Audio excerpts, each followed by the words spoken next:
참 소망의 새 아침이 밝았습니다. 2024년 7월 10일 수요일 새벽 기도회를 시작하도록 하겠습니다. 다 같이 찬송가 304장을 찬양하시겠습니다.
오늘 하나님께서 저희들에게 주신 말씀은 예레미야 31장 1절에서 9절입니다. 예레미야 31장 1절에서 9절 말씀을 읽겠습니다. 여호와의 말씀이니라. 그때에 내가 이스라엘 모든 종족의 하나님이 되고 그들은 내 백성이 되리라. 여호와께서 이같이 말씀하시니라. 칼에서 벗어난 백성이 광야에서 은혜를 입었나니 곧 내가 이스라엘로 안식을 얻게 하러 갈 때에라. 옛적에 여호와께서 나에게 나타나사 내가 영원한 사랑으로 너를 사랑하기에 인자함으로 너를 이끌었다 하였노라. 처녀 이스라엘아, 내가 다시 너를 세우리니 내가 세움을 입을 것이요 내가 다시 소고를 들고 즐거워하는 자들과 함께 춤추며 나오리라. 내가 다시 사마리아 산들에 포도나무들을 심되 심는 자가 그 열매를 따기 시작하리라. 에브라임 산 위에서 파수꾼이 외치는 날이 있을 것이라. 이르기를 너희는 일어나라. 우리가 시온에 올라가서 우리 하나님 여호와께로 나아가자 하리라. 여호와께서 이와 같이 말씀하시니라. 너희는 여러 민족의 앞에 서서 야곱을 위하여 기뻐 외치라. 너희는 전파하며 찬양하며 말하라. 여호와여, 주의 백성 이스라엘의 남은 자를 구원하소서 하라. 보라, 나는 그들을 북쪽 땅에서 인도하며 땅끝에서부터 모으리라. 그들 중에는 맹인과 다리 저는 사람과 잉태한 여인과 해산한 여인이 함께 있으며 큰 무리를 이루어 이곳으로 돌아오리라. 그들이 울며 돌아오리니 나의 인도함을 받고 간구할 때에 내가 그들을 넘어지지 아니하고 물 있는 계곡의 곧은 길로 가게 하리라. 나는 이스라엘의 아버지요 에브라임은 나의 장자니라. 아멘. 오늘도 이 새벽 기도에 동참하는 우리 모든 참소망의 식구들과 또 하나님의 백성들 위해 주님의 크신 은혜와 축복이 함께 하시기를 주님의 이름으로 축원을 드립니다. 계속해서 이제 오늘은 31장 1절에서 9절의 말씀을 우리가 묵상하겠는데요. 이 말씀 속에서 계속 하나님은 이스라엘을 지키실 것이다, 다시 세우실 것이다 라고 하는 것을 강조하면서 이 백성들에게 힘을 주시고 또 용기를 주시는 그런 메시지가 전달되고 있습니다. 1절에 그때에 내가 이스라엘 모든 종족의 하나님이 되고 그들은 내 백성이 되리라. 다시 언약의 말씀이 나오죠. 어제 22절에서도 이 말씀이 있었는데 오늘 이 31장 1절의 말씀은 특별히 뭐가 더 강조되냐면 모든 종족의 하나님이 된다. 이스라엘의 모든 종족의 하나님. 그러니까 지금 이 상태에서 이미 북쪽 이스라엘은 멸망했잖아요.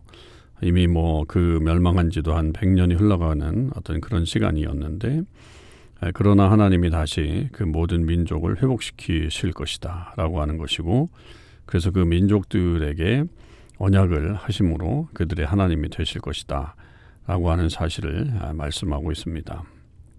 그러면서 과거에 하나님께서 출애굽할 때에 그들에게 역사하셨던 것처럼 이제도 그런 사랑으로 함께 하시겠다라고 하는 것을 약속해 주시죠. 2절에 보면 칼에서 벗어난 백성이 광야에서 은혜를 입었다. 칼에서 벗어났는데 광야로 들어갔다. 사실은 별로 좋은 의미는 아니잖아요. 칼에서 벗어났으면 좀 안전한 장소로 가야 되는데 광야는 정말 거칠고 황망하고 그런 곳이죠. 그런 곳으로 들어갔지만 결국 하나님께서 그들에게 은혜를 입게 하셨다. 그렇게 말씀하시는 걸 볼 수 있습니다. 그러니까 우리가 어떤 상황에 처하든지 간에 이 하나님의 사랑을 경험할 수 있는 그 현장은 어디나 가능하다. 우리가 이 말씀대로 하면 포로기에 끌려갔든지 아니면 또 남았든지 어떤 상황이 되든지 간에 하나님이 함께 하시고 은혜를 주시면 우리는 충분히 그것이 가능하다라고 하는 것을 말하고 있습니다. 여하튼 지금 이 포로기로 끌려간 사람들에게도 결국 그런 하나님의 은혜가 주어졌기 때문에 그래서 그 하나님께서 이스라엘 백성들에게 그 광야 생활에서 은혜를 주신 것처럼 다시 은혜를 주셔서 이들을 회복시켜 주실 것이다 라고 하는 약속이죠. 그럴 때에 이제 가장 그 강력한 하나님의 어떤 성품은 사랑이죠. 사랑. 3절 아주 유명하죠. 옛적에 여호와께서 나에게 나타나사 내가 영원한 사랑으로 너를 사랑하기에 인자함으로 너를 이끌었다 하였노라. 그렇게 얘기합니다. 옛적에라고 하는 말은 우리말로 하면 과거에, 그러면 이제 출애굽의 시대를 말할 수 있는데 다른 번역으로는 이게 far away, 먼 곳으로부터 그렇게 얘기도 가능합니다. 중의적인 어떤 의미가 있는데 그렇게 볼 때는 이게 지금 포로기에 끌려가 있는 그 먼 곳에서 사는 사람들에게 하나님의 사랑이 나타나서 그 사랑으로 결국 이끌어서 다시 이 땅에 오게 될 것이다 라고 하는 그 하나님의 계속적인 사랑에 대한 이야기를 여기서 하고 있습니다. 그렇게 이제 그 사랑으로 불러오신 그 백성들을 하나님이 4절에 보면 다시 세우고 세움을 입게 하고 또 소고를 들고 즐거워하는 자들과 함께 춤추며 나오게 될 것이다. 그리고 사마리아 산들의 포도나무들을 심되 그 심는 자가 그 열매를 따기 시작한다. 이렇게 그들의 어떤 새로운 삶에 대한 비전을 말씀해 주시죠. 그럴 때 여기서 이제 강조되고 있는 것은 다시죠. 다시. 4절에도 다시 소고를 들고 5절에도 다시 사마리아 산들에, 그러니까 그 하나님께서 회복시켜 주시는 그런 다시 은혜의 그런 역사가 여기서 나타나게 됩니다. 그래서 그 모든 사람들이 하나님에 대해서 찬양하게 될 것이고 또 하나님의 능력을 알게 되는 그런 일들이 벌어지게 됩니다. 이제 구체적으로 그것이 이제 7절부터 나타나게 되는데요. 그때 이제 하나님께서 말씀하실 때 너희는 여러 민족 앞에서 야곱을 위하여 기뻐 외치라. 너희는 전파하며 찬양하며 말하라. 여호와여 주의 백성 이스라엘의 남은 자를 구원하소서 하라. 찬양의 노래를 부르면서 계속적으로 하나님께서 그의 백성을 구원하시기를, 그리고 심지어 계속 남아있는 자들을 계속 구원해 주시기를 그렇게 간구하는 그런 기도를 계속해라 라고 하는 것이죠. 우리의 어떤 그 삶의 모습에서 결국 우리만 구원받은 것에 대해서 만족하는 것이 아니라 여전히 어려움 속에 있는 형제들, 또 특별히 빛을 알지 못하는 그런 사람들을 위해서 우리가 간구해야 된다라고 하는 것도 이 말씀 속에서 우리는 배울 수 있는 그런 내용이죠. 8절에는 하나님께서 이제 이들을 북쪽에서부터, 그러니까 먼 곳에서부터, 땅 끝에서부터 불러내시는 그런 사랑도 말하고, 또 맹인도 부르고 다리 저는 사람도 부르고, 그러니까 건강한 사람만 부르는 게 아니고 모든 이들을 함께 오게 할 것이다.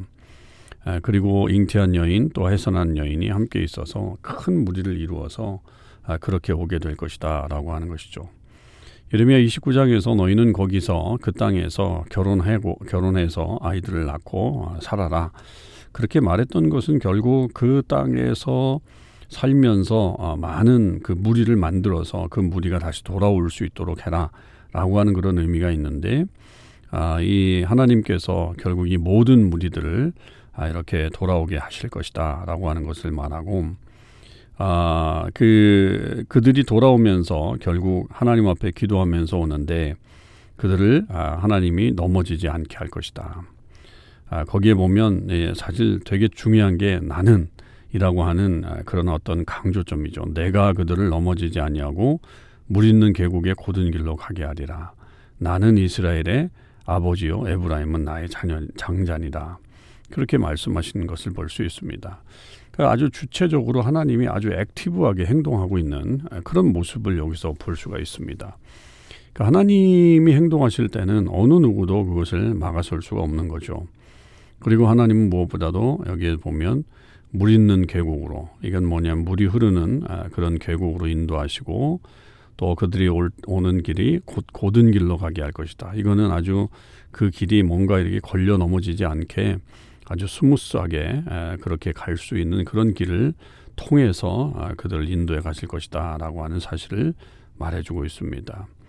바벨론 포로에서 돌아오는 길이 쉽지 않은 길이었고, 또 그들은 다 걸어서 와야 되는 그런 형편이었기 때문에 상당히 많은 어려움들이 있었죠. 그럼에도 불구하고 하나님은 그들을 안전하게 이끄신다라고 하는 것을 말해주고 있습니다. 이것은 지금 바벨론 포로에 대한 어떤 말씀이기도 하지만 결국 우리의 삶에 하나님께서 역사하시는 하나님의 사랑의 모습을 우리는 여기서 또한 발견할 수가 있습니다. 우리가 때로는 광야 같은 삶을 살아도 거기에서 하나님의 은혜가 나타날 수 있고요. 또 하나님은 결국 우리를 풍성하게 해주셔서 하나님의 역사를 이루는 것에 쓰임받게 하시는 것이 바로 하나님의 뜻이라고 하는 것을 우리도 믿고 확신하며 살아나가야 되겠습니다. 오늘 하루의 삶 속에서 그런 하나님을 경험하시길 바라고, 하나님이 영원한 사랑으로 우리를 사랑해서 언제든지 그 인자하심으로 이끄는 크신 은혜를 경험할 수 있게 되기를 주님의 이름으로 축원드립니다. 기도하시겠습니다. 하나님 감사합니다. 오늘도 하나님의 귀한 사랑을 받게 하셔서 말씀 속에서 주님의 은혜를 깨닫게 하시고, 또 하나님의 약속의 말씀을 듣고 다시 힘을 낼 수 있도록 이끌어 주셔서 감사합니다. 우리가 칼에서 벗어났지만 광야로 들어가는 것이 어떤 면에서는 우리에게 저주와 같을 수도 있지만, 하나님은 그곳에서 오히려 더 큰 은혜를 주시면서 우리를 안식으로 이끌어 가시는 것을 보게 됩니다. 주님이 광야 같은 세상에서 우리가 무너지지 않게 하시고 하나님의 능력을 잘 의지하면서 무엇보다도 하나님의 사랑을 받으며 끝까지 나아가는 주의 사람들이 되게 하여 주시옵소서. 우리의 모든 삶이 하나님의 인도하심 속에 또 하나님이 적극적으로 우리를 사랑함으로 나타나는 그런 놀라운 일들이 일어날 수 있게 하여 주시고 계속해서 그 은혜가 우리 모든 삶에 끝까지 풍성하게 넘쳐날 수 있도록 복내려 주시옵소서. 감사드립니다. 우리 주님 예수 그리스도 이름으로 기도하옵나이다. 아멘. 성도 여러분, 오늘 하루도 주님의 은혜 안에서 승리의 삶을 사실 수 있기를 바랍니다.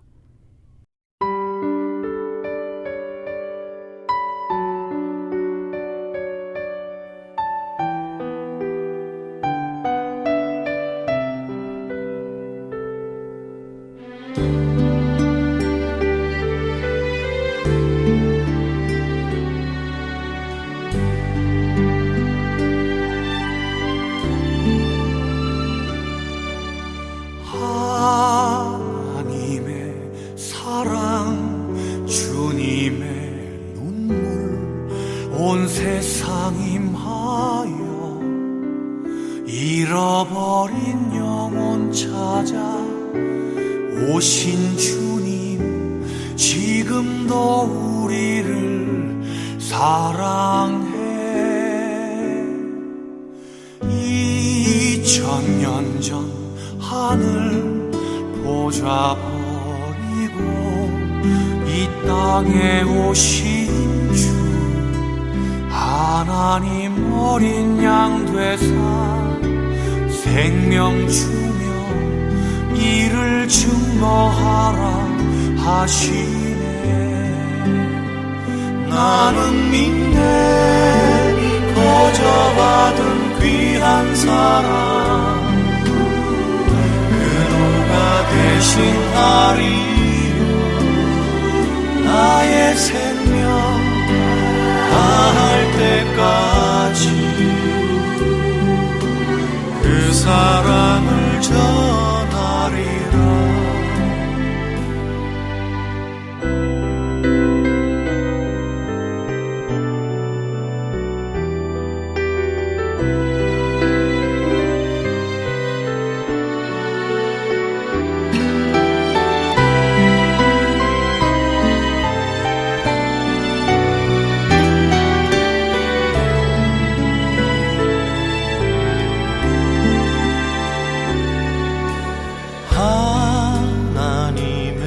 사랑 주님의 눈물 온 세상 임하여 잃어버린 영혼 찾아 오신 주님, 지금도 우리를 사랑해. 2000년 전 하늘 보좌 버리고 이 땅에 오신 주, 하나님 어린 양 되사 생명 주며 이를 증거하라 하시네. 나는 믿네 거저 받은 귀한 사랑, 그노가 대신하리요 나의 생명 다할 때까지 그 사랑을 전하리라. 나는 믿네 거저 받은 귀한 사랑, 그노가 대신하리요 나의 생명 다할 때까지 그 사랑을 전하리라. 나의 생명 다할 때까지 그 사랑을